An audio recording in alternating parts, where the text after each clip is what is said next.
アーニャンチそうだ。テレビつけてもいいぞ。मिथ्स, yes myths myths ये हर college जगह की- पाए जाते हैं, रियल वर्ल्ड में, योरी गेमिंग नहीं में, होते। टीवी शोज में और हाँ ऑफ कोर्स एनिमे में। एनिमे में भी ऐसे काफी सारे मिथ्स हैं जो आपके दिमाग में हमेशा चलते रहते होंगे, और अगर नहीं भी चलते तो कोई अगर आपसे इन मिथ्स के बारे में पूछ ले तो आपका दिमाग घूमने लगता होगा। ऐसे कई सारे मिथ्स हैं एनिमे में, जैसे कि गोकू सुपरमैन से इंस्पायर्ड था, जुजुत्सु काइसेन में सुकुना पैदा ही बहुत ज्यादा स्ट्रॉन्ग हुआ था, जिराया इताची और किसामे को अकेले डिफीट कर सकता है, जिराया के पास अगर इंटेल या फिर नॉलेज होती तो वो पेन के सारे क्लोन्स को आराम से डिफीट कर देता। एनिमे में ऐसे कई सारे और भी मिथ्स हैं जिनके बारे में हम इस वीडियो में बात करेंगे।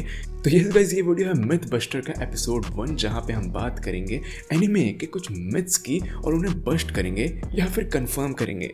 तो without wasting any more time, let's begin this video. Myth number 1, Sukuna was born powerful. Okay, तो बहुत सारे लोग ये कहते हैं कि जुजुत्सु काइसेन के वर्ल्ड में गोजो स्ट्रॉन्गेस्ट सॉर्सरर है और सुकुना स्ट्रॉन्गेस्ट कर्स है। ये दोनों ही कैरेक्टर्स पैदा ही बहुत ज़्यादा स्ट्रॉन्ग हुए थे और ये धीरे धीरे और ज़्यादा ताकतवर होते गए।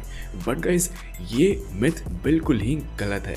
इसका कोई ऑफिशियल प्रूफ नहीं है कि सुकुना का एक्चुअल ओरिजिन क्या है, बट सुकुना की पर्सनैलिटी एंड लोगों के ओपिनियंस देख करके हम ये बात क्लियरली स्टेट कर सकते हैं कि सुकुना पैदा स्ट्रॉन्ग नहीं हुआ था। इनफैक्ट गेगे ने ये चीज़ कंफर्म की है कि सुकुना एक सॉर्सरर था, वो हमेशा से एक कर्स स्पिरिट नहीं था, बट धीरे धीरे ताकत की तलाश में वो धीरे धीरे स्ट्रॉन्ग होता गया।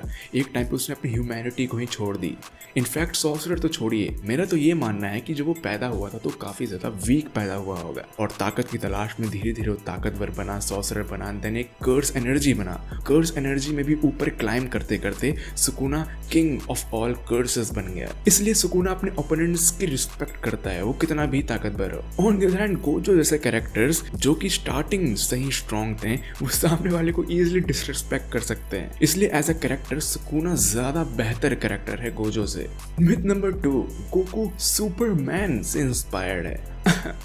ओके, तो मैंने इस चीज के ऊपर काफी सारी रिसर्च की और मैंने ये देखा कि टोरियामा का कोई भी ऑफिशियल स्टेटमेंट इस बारे में नहीं है। हाँ, टोरियामा ने सुपरमैन के ऊपर एक ऑलरेडी पैरोडी बना रखी है, बट इनका कोई ऑफिशियल स्टेटमेंट नहीं था कि इन्होंने गोकू की इंस्पिरेशन कहाँ से ली है। अब बहुत सारे लोग, क्या मेजॉरिटी ऑफ लोग ये मानते हैं कि गोकू एक्चुअली सुपरमैन से इंस्पायर्ड है। ऑफ कोर्स गोकू की ओरिजिन को देख करके, गोकू एक फॉरेन प्लैनेट से आया था और जब वो बच्चा था तभी उसको उस प्लैनेट से निकाल करके अर्थ में फेंक दिया गया और उसका प्लैनेट डिस्ट्रॉय हो गया। सेम चीज गोकू की भी ओरिजिन है, जहाँ पे गोकू का प्लैनेट वेजिटा डिस्ट्रॉय कर दिया गया और डिस्ट्रॉय होने से पहले गोकू को अर्थ में फेंक दिया गया। दोनों ही प्योर सोल हैं और दोनों ही काफी ज्यादा स्ट्रॉन्ग हैं, एक एलियन की तरह। बट ये मिथ भी बिल्कुल बस्टेड है, 2 रीजंस की वजह से, कि गोकू एक्चुअली में सुपरमैन से इंस्पायर्ड है ही नहीं और दूसरा टोरियामा का इस पर कोई ऑफिशियल स्टेटमेंट ही नहीं है। गोकू को एक्चुअली में सन वुकोंग की इंस्पिरेशन कहा जाता है, क्योंकि अगर आप ऐसा कैरेक्टर देखें तो ओरिजिन को छोड़ करके गोकू की सारे के सारे कैरेक्टरिस्टिक सन वुकोंग से ज्यादा मिलते हैं, इनफैक्ट एक मंकी से ज्यादा मिलते हैं, और इसलिए फ्रीजा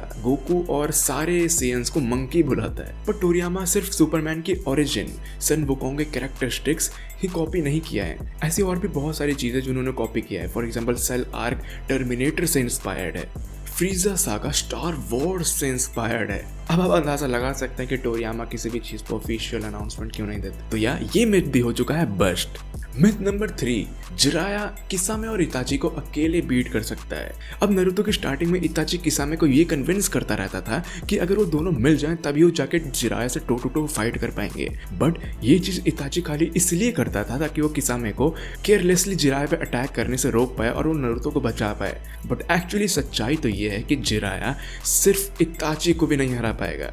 इताची और किसामे दोनों को कंबाइंड तो छोड़ ही दीजिए। अब आप लोग बोलेंगे मैं इताची फैन बॉय हूँ, तो नहीं, जिराया मेरे शायद टॉप 5 फेवरेट कैरेक्टर्स में से आता है और जिराया मुझे इताची से कहीं गुना ज़्यादा पसंद है। एज अ कैरेक्टर वो बहुत ज़्यादा पर्सनल है मेरे लिए। बट सच्चाई तो यही है कि जिराया शायद किसामे तक को डिफीट कर सकता है, बट इताची को नहीं। अब हो सकता है कि ये एक प्लॉट होल हो, क्योंकि स्टार्टिंग में किसामे ककाशी से भी हार जा रहा था, बट नारुतो शिपुडेन में किसामे माइट गाय को अपने 6th गेट को ओपन करने में मजबूर कर दिया। बट एक्चुअली में गाइस, जिराया इताची से हार जाएगा। तो ये मिथ भी बिल्कुल बस्ट हो चुका है।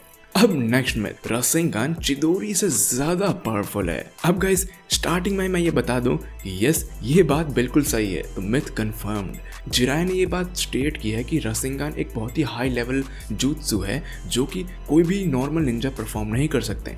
इसे सिर्फ 2 ही शिनोबीज परफॉर्म कर सकते हैं, जिराया खुद और नारुतो का बाप मिनाटो। नारुतो ऐसा तीसरा आदमी था जो ये मूव परफॉर्म कर पाया था। इनफैक्ट सुनाडे भी ये चीज बिल्कुल भी एक्सेप्ट नहीं कर पा रहे थे कि नारुतो रासेंगान सीख भी सकता है। बट हमने रासेंगान एंड चिदोरी का फुल कंपैरिजन बार बार देखा है एनिमे में। रासेंगान ऑलमोस्ट हर बार जीता है। प्लस सिर्फ पावर के मामले में ही नहीं बल्कि ड्रॉबैक्स के मामले में भी रासेंगान चिदोरी से कम है।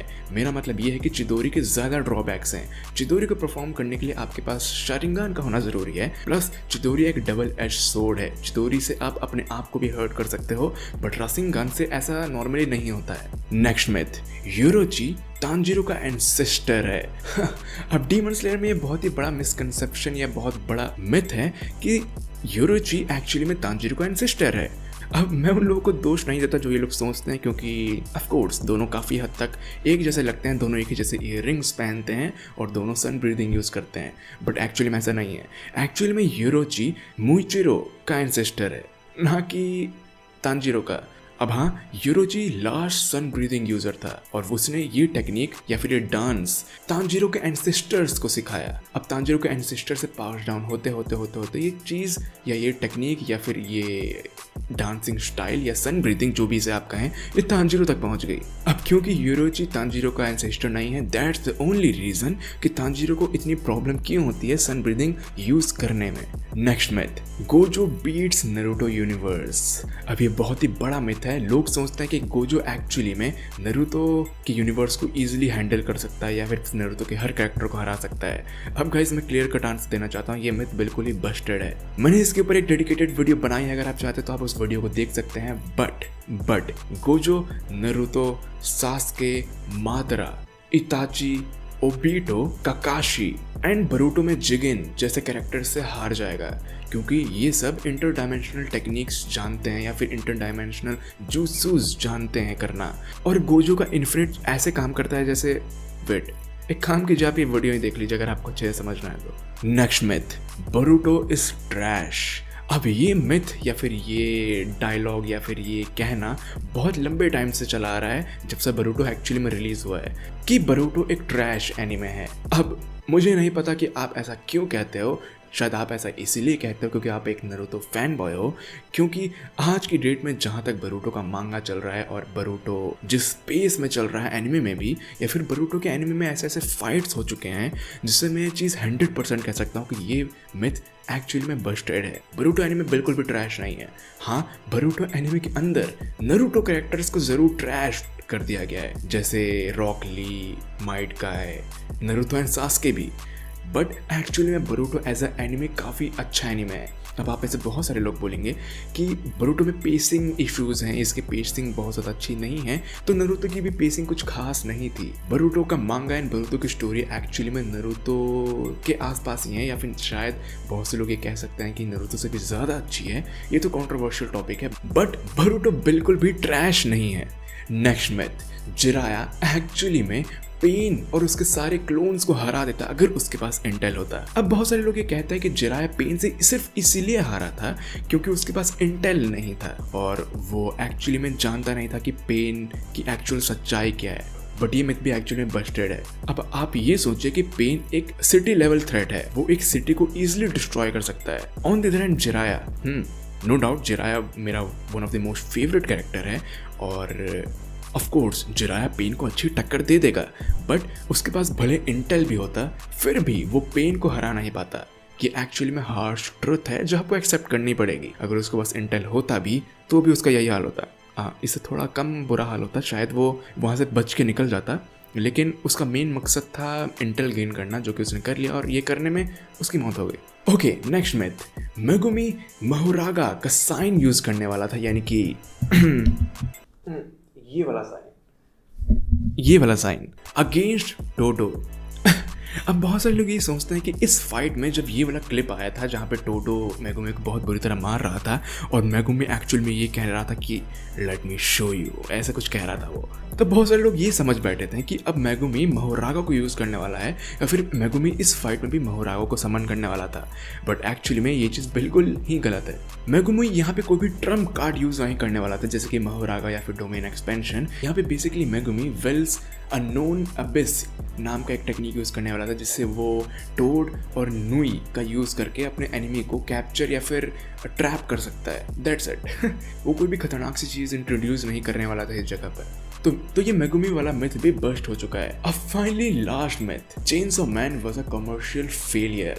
अब गाइस ये वीडियो ऑलरेडी बहुत लंबी बन चुकी है, तो इस वाले मिथ का आंसर आप लोग नीचे कमेंट सेक्शन में देंगे। क्या चेनसॉ मैन एक कमर्शियल फेलियर था, मिथ बस्ट या फिर कंफर्म? ये चीज आप नीचे कमेंट सेक्शन में लिखिए। प्लस आप लोग नीचे कमेंट सेक्शन में जाइए और जा करके अपने मिथ्स लिखिए जिन्हें मैं कंफर्म या बस्ट करूंगा। और उसके अलावा अगर आपको ये वीडियो पसंद आई है तो आप जानते हैं कि आपको इस चैनल को सब्सक्राइब करना है। अगर आप नए हो तो आपको इस वीडियो को लाइक करना है। अगर आप पुराने और नए दोनों हो तो तब तक मैं आपको मिलूंगा किसी नेक्स्ट वीडियो में।